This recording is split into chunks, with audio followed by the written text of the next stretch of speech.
Welcome to The Great Cover Up with Ann McMan. I'm Sheena, and Ann is joining me today to talk about covers. Ann, thank you. Thank you for asking me to participate. I'm thrilled. Well, as one of the better designers in the sector, you have introduced covers that are world-class and bringing the sector into a whole new level. And you were arguably one of the first designers to do this in the sector, which is so exciting. And so you're here today to share with everyone your wealth of knowledge on how to actually make brilliant book covers. Oh my, I'll do my best. So in this first episode, we're going to talk about getting started. Okay. So let's talk about why it's important to have a good cover in order to sell books. You know, I thought about that question a lot, and it actually occurred to me that there really is, I even tried to do with my limited little librarian skills, I even tried to do a search to sort of find out if there are actually any demographics, any numbers that can demonstrate how a well-designed cover can promote sales of a book. And it was odd. The only places that I was able to find that even talked about it were all cover design services. So I think the information we have about the connection between a well-designed cover and the direct effectiveness of how a book sells are anecdotal at best. But I think the majority of us are able to extrapolate that a well-designed cover, meaning a cover that's eye-catching and compelling, is going always to stand out. Particularly when you think about how the way we buy books has changed. You know, gone are the days for most of us when you can go into a bookstore on Saturday morning, and get a big cup of coffee and walk around all the tables where all the covers are artfully displayed and let yourself be drawn to the ones that catch your eye. Now when we see them, they're about 3/4 of an inch high, backlighted on a screen, and they're usually in a queue with 400 other ones.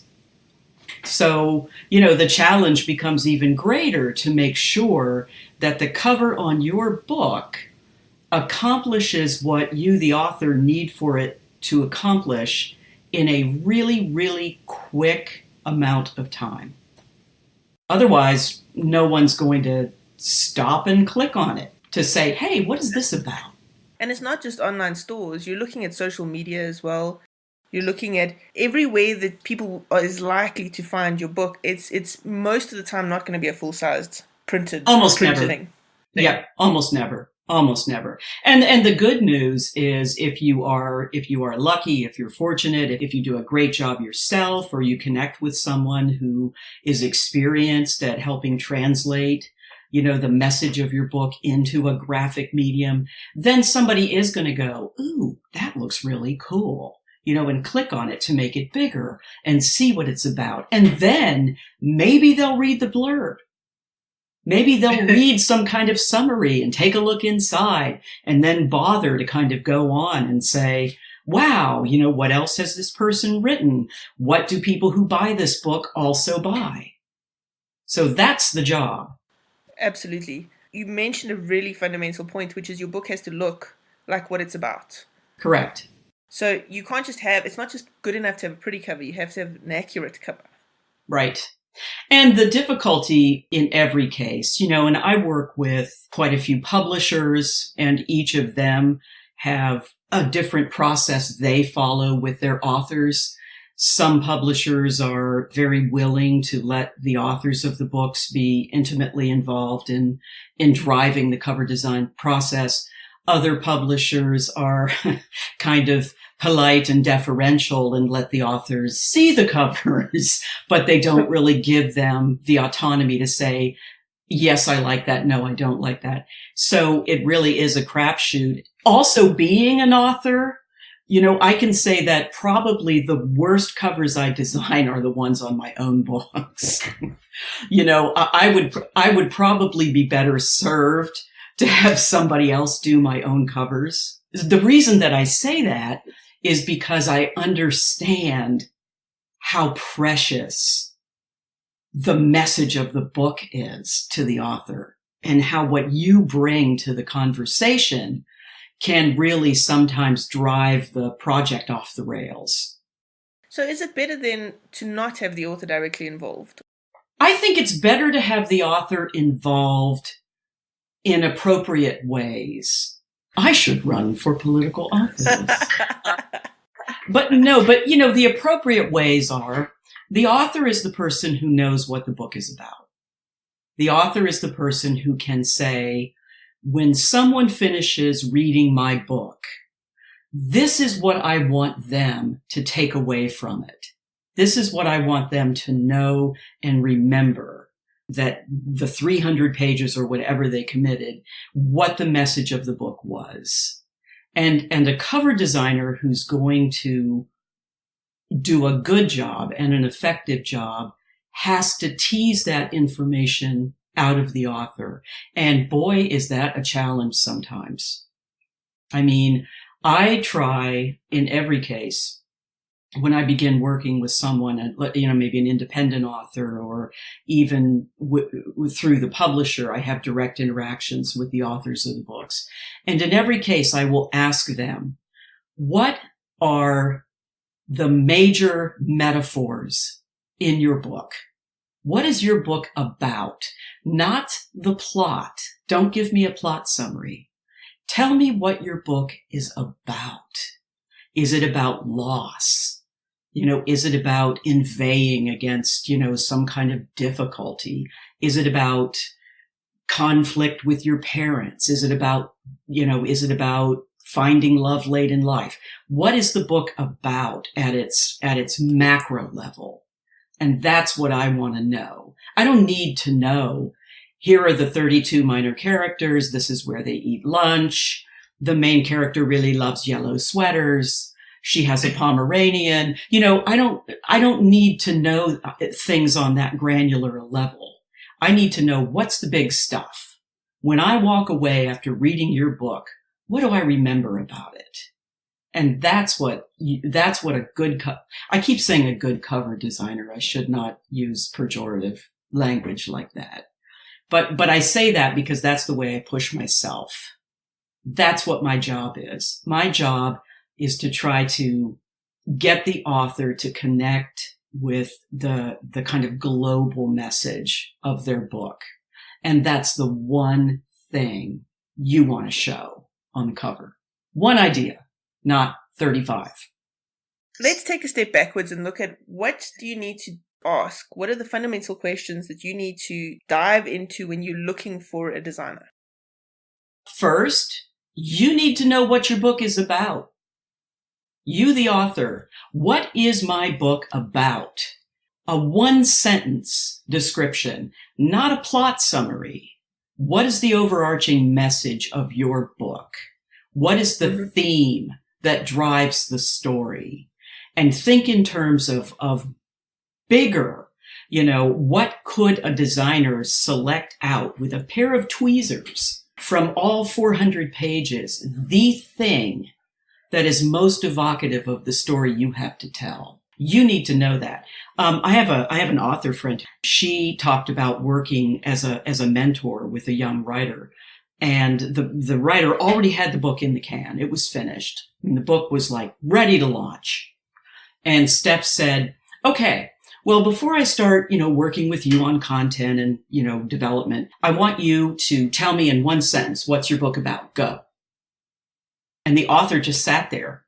She couldn't say anything. And Steph said, if you can't tell me in one sentence what your book is about, no one who you want to buy it is going to know either. So that's the first thing, right? The first thing is understand the major theme, the major metaphor, the big message of what your book is, because that's what you need to tell the cover designer. Here's what I want to suggest. So that's the first thing. The next thing, are we talking about selecting the right designer to work with?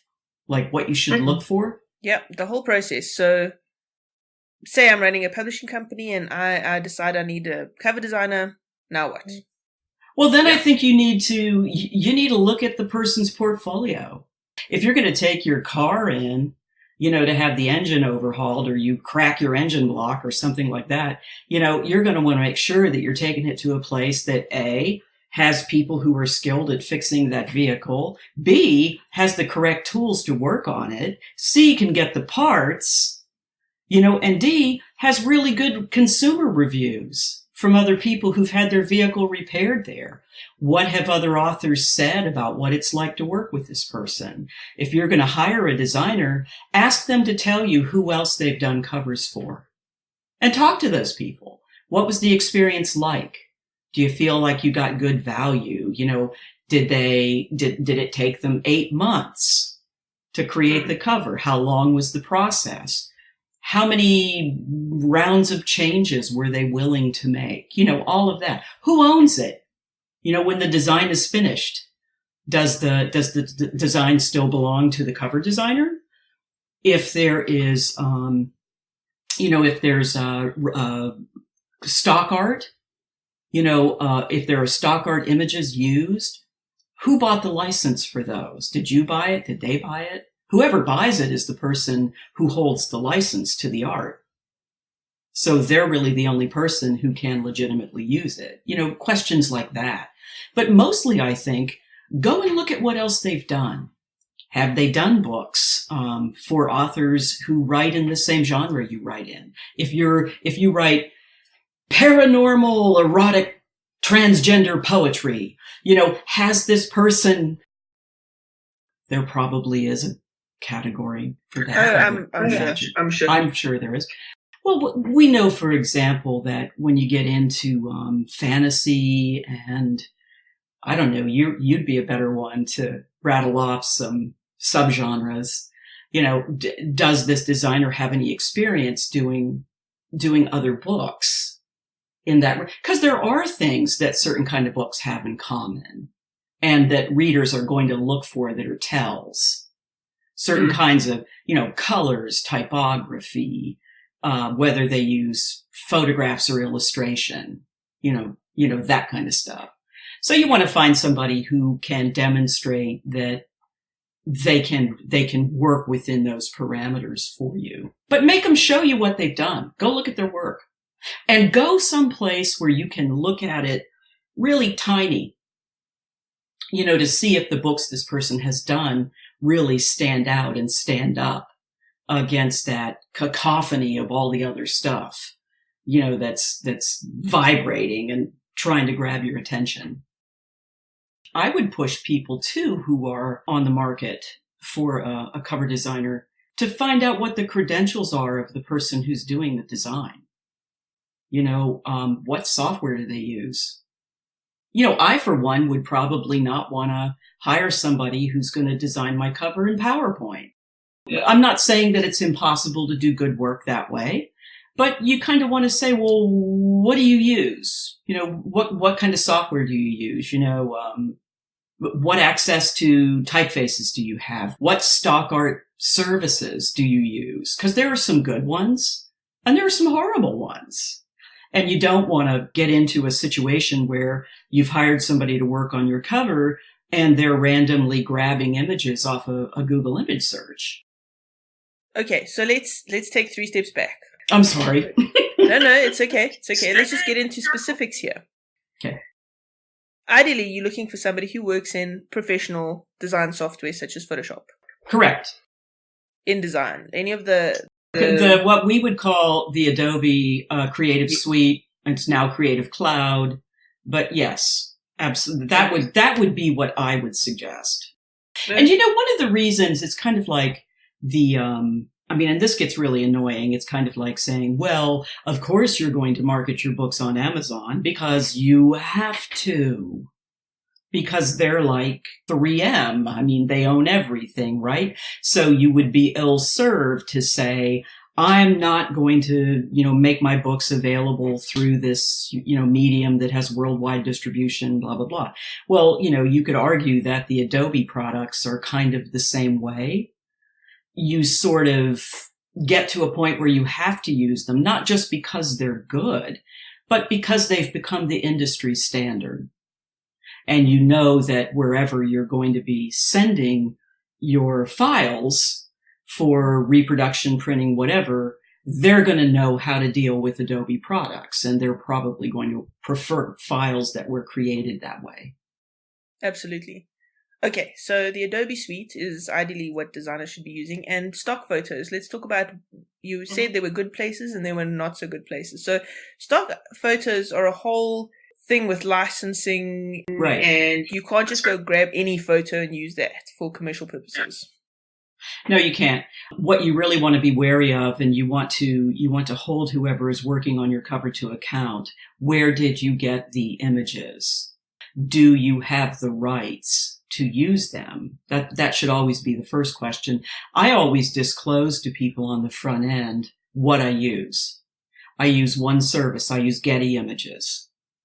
Getty Images is like the mothership. They're really expensive, but I have a subscription account with them. So rather than pay as I go, I pay a lot of money every month annually to have access to all of their image libraries. And they own bunches of companies. Sometimes there are things I need that I can't get there.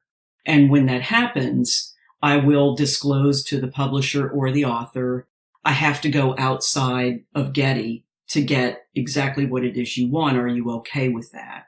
And I'll show them where I found something and what it will cost to procure the rights to the image. And then I'll pass that cost along to them.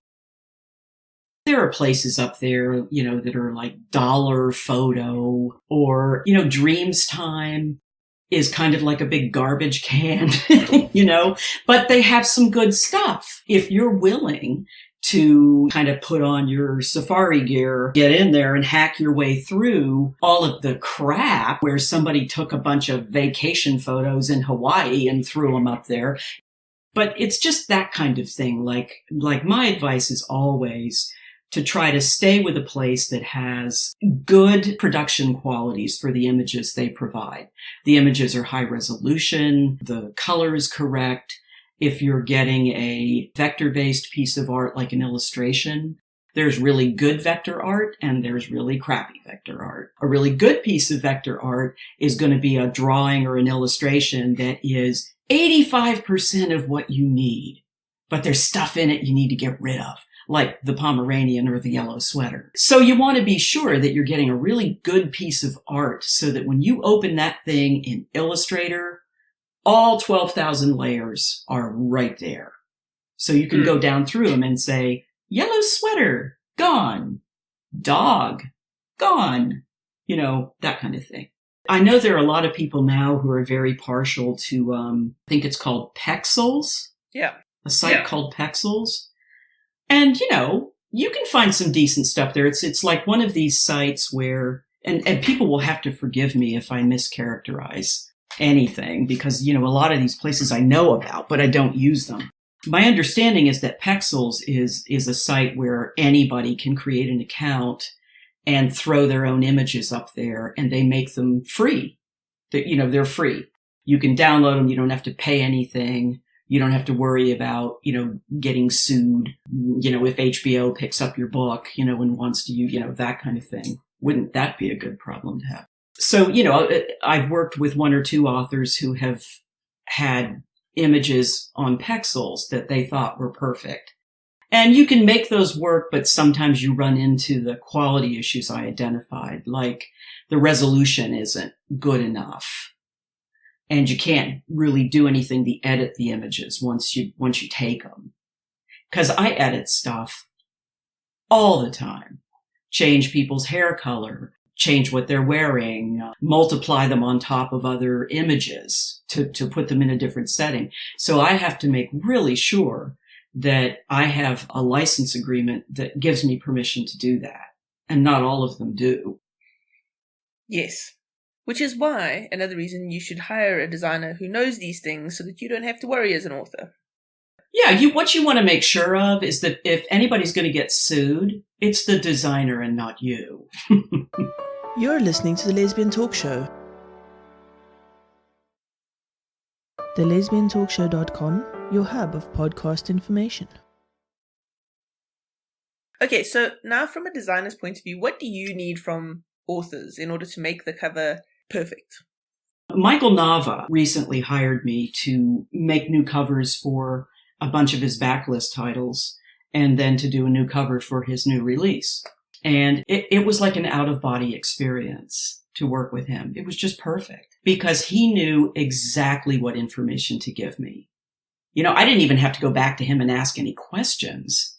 All of the books were in a series, so that probably made it a little easier because he wanted a brand for the whole series of books. Once we knew what that was, it was really a matter of coming up with the right kinds of imagery for each of the individual stories, and everything else was kind of boilerplated. But he sent me very tight, very, very brief blurbs about each book, like 2 sentences that told me exactly what that book was about and what I needed to know to craft the right cover. The time period, who the main character was, what major event in his life he was dealing with, and where that was going to take him. And those were the things I needed to know. Where's the book set? What's the time period? What's the major conflict? Does the character get what they want or not get what they want?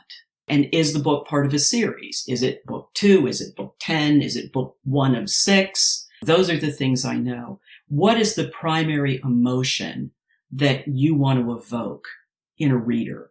Is this book a drama? Is it humorous? Is it a light romance? Is it chick lit? Is it terrifying? Is it scary? What are those emotions that you want the cover to accurately suggest? Because that informs more than just what kind of image do you look for and how do you use color, if you use color at all. But it also informs what kind of typefaces do you pick. You could get me to talk for 2 hours about typography, because to me, most book covers fail because of poor typography. Somebody can find the most perfect image in the world for a book, and they can ruin it with the wrong type choice. Those things all have to derive from what the designer gets from the author or the publisher about this big picture stuff. If I'm designing a cover for a book that's set in 1950 Southern Alabama, that's going to immediately inform me in the way I start thinking about imagery and type, because you're not going to go and pick some kind of neon font from the 70s, to throw on a book that deals with, smoky jazz clubs in suburban Birmingham. From your perspective, you got from this author a really tight synopsis of each book, plus a feeling of that he wanted to create in each book. Correct. He was able to communicate to me the protagonist in all of his books is a Los Angeles detective named Henry Rios. And the books span, decades in this character's life. He moves through the AIDS era and he loves and loses, partners, and he generally he's not a detective, he's an attorney. I misspoke. But he becomes involved in litigating cases that always have some kind of dramatic or immediate tie-in to his personal life. And I got that. And from him, I got, this is what, East LA and inside, this is what it's like. It's hot. This is the right color palette. These are the kinds of issues that he deals with personally and politically. I understood the vibe for the books. I knew who Henry Rios was and what he wanted each of the books to show. So we were able, with each of them, to, and Michael would also, he would say, I'm not telling you that you need to use this, but I just randomly went and pulled some images that spoke to me about the content of this particular book, and here they are. And then that really helped me because I knew what his thinking was. And then I was able to take those things and go from there and hopefully find the right way to translate all of that. So those are the kinds of things that are just a dream for a designer. When you get someone who really understands what their book is about and they don't give you the entire plot of the novel. So you need to understand the feeling that you want to evoke, the genre that it's talking to. And you also need to understand briefly what the inner turmoil or whatever it is that's happening in the book is. Correct. Good. It's simple, right? Yeah, real easy.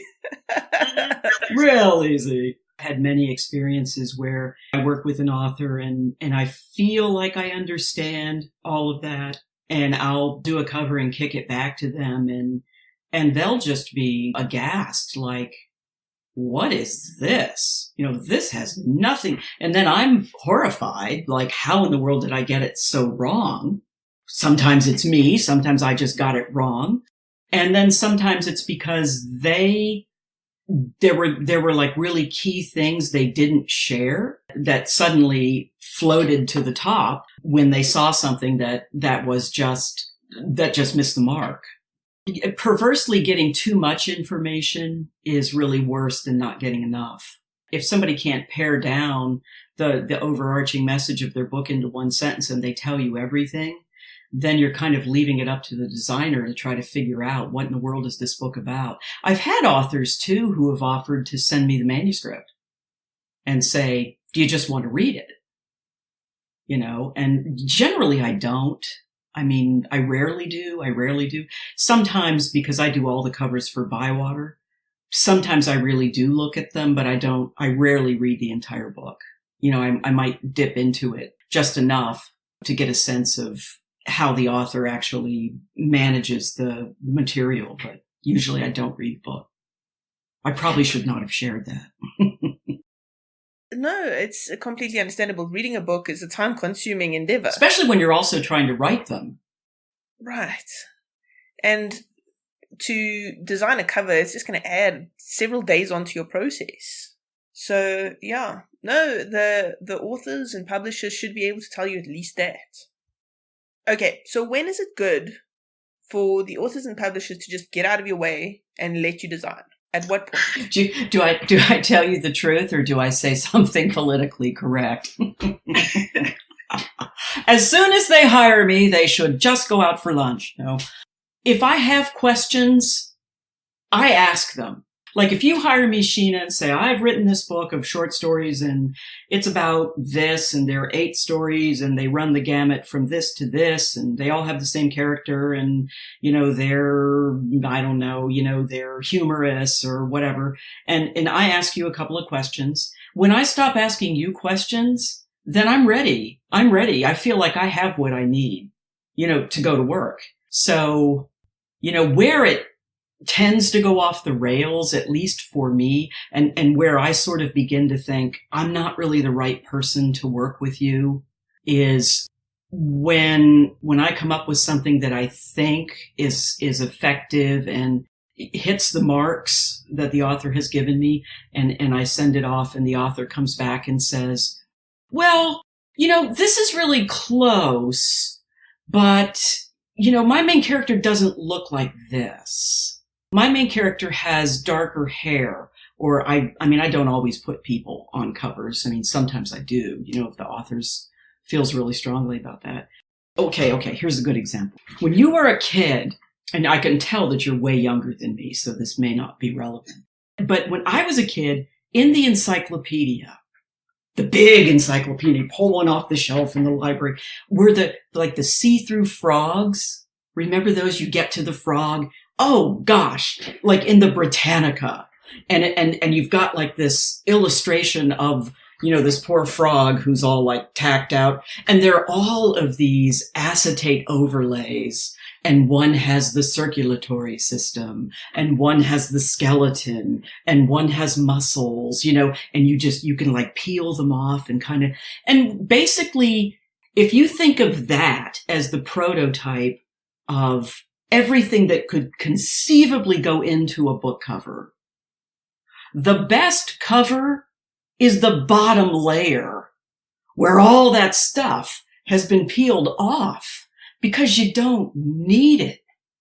That's when it's time for the author to get out of the way, because generally the author is the last person who can make a good determination about what is going to work best to promote their book, because we, and I include myself, we're too close to it.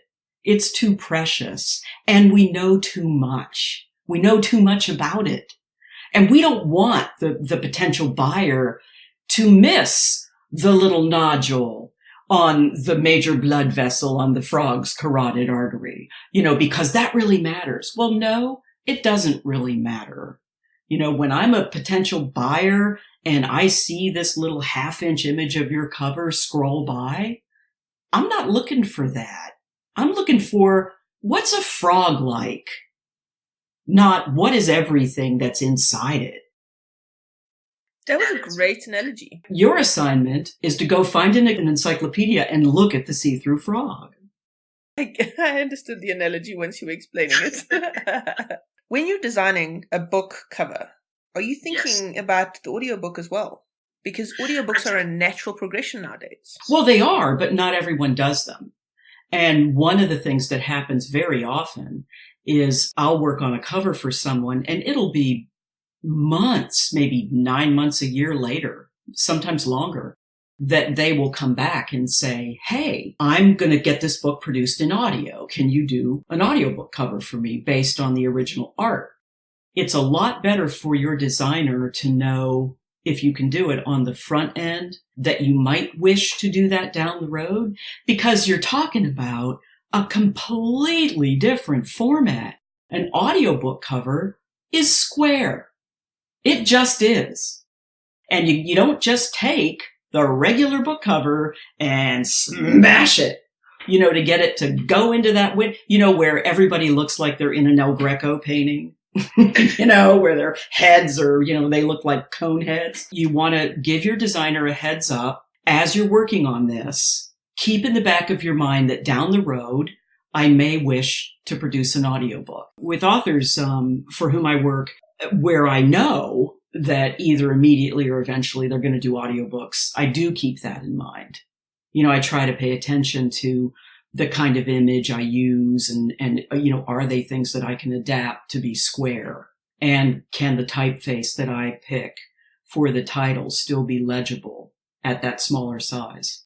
The other thing is, will the author want you to do any collateral materials? Like a Facebook cover image because think about that. Those things are a nightmare. And even though they can give you templates, right, they change like every 32 minutes. Well, also, they'll give you a template that doesn't actually work on this iPhone, but it works on that iPhone size. So you know what you end up with? You end up with this. You start with this canvas that's a giant rectangle.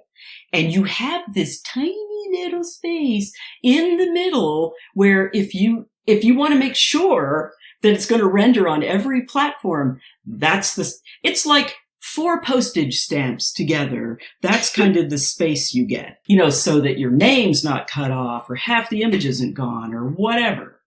I hate doing those. But I do them, and I try to do them really well. I try to test them, on other platforms and all of that. But when you're hiring somebody to do your cover, it's worth it to you as an author to get that person to do those other things for you.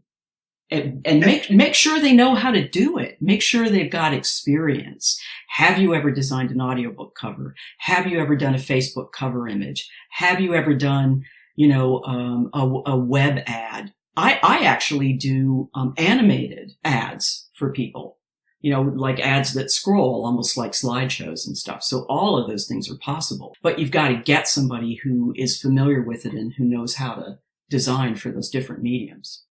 Let's talk a little bit about you.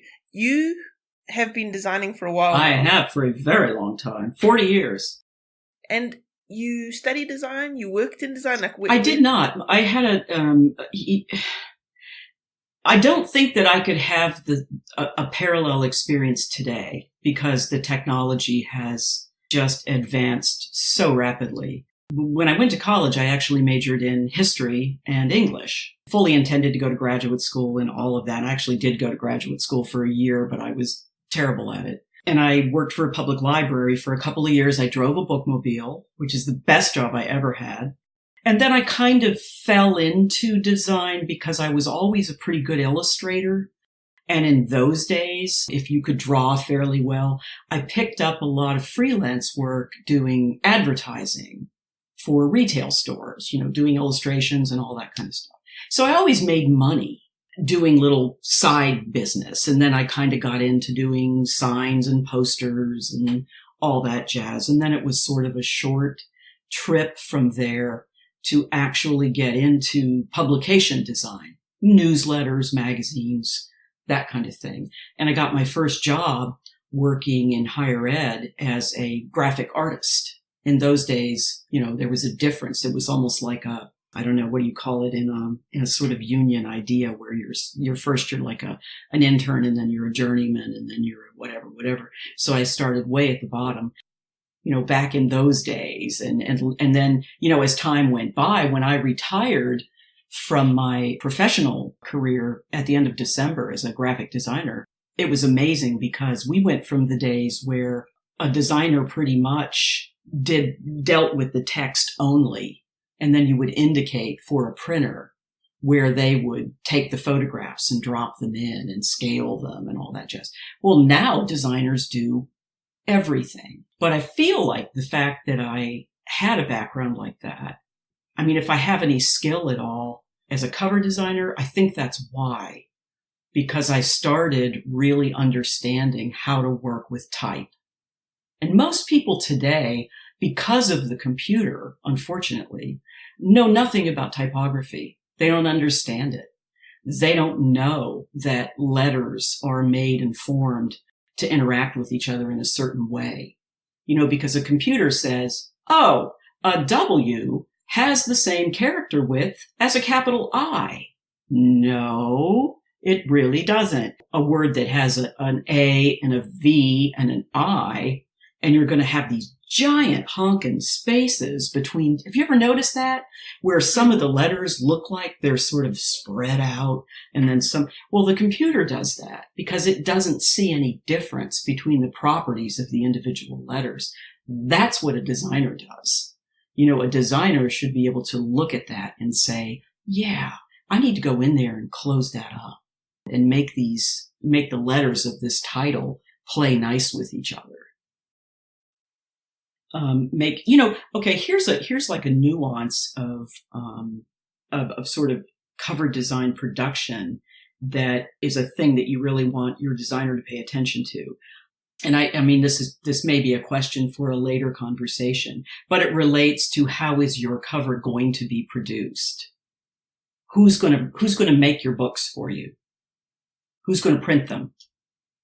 Because there are things that factor in to how you create and prepare the art based on what method is going to be used to make the books. So those nuances really do matter. So if people want to get hold of you specifically, where can they find you? The best way to contact me is just to email me at annmcman@gmail.com. That's the best way. A lot of people will send me notes on Facebook. I'm not always really great about spending time on Facebook the way I should. So if you are interested and you have a project, you can direct message me there, but a better way to reach me is just email me. And I always respond to emails right away. That's great. And thank you for doing episode 1. Thank you for asking. You've been listening to The Great Cover Up with Ann McMan. I'm Sheena. Tune in next time for episode 2 of this 3-part series. If you enjoy what we do, consider becoming a patron. You get exclusive content like outtakes from this series. That's all for this week. Bye. Bye.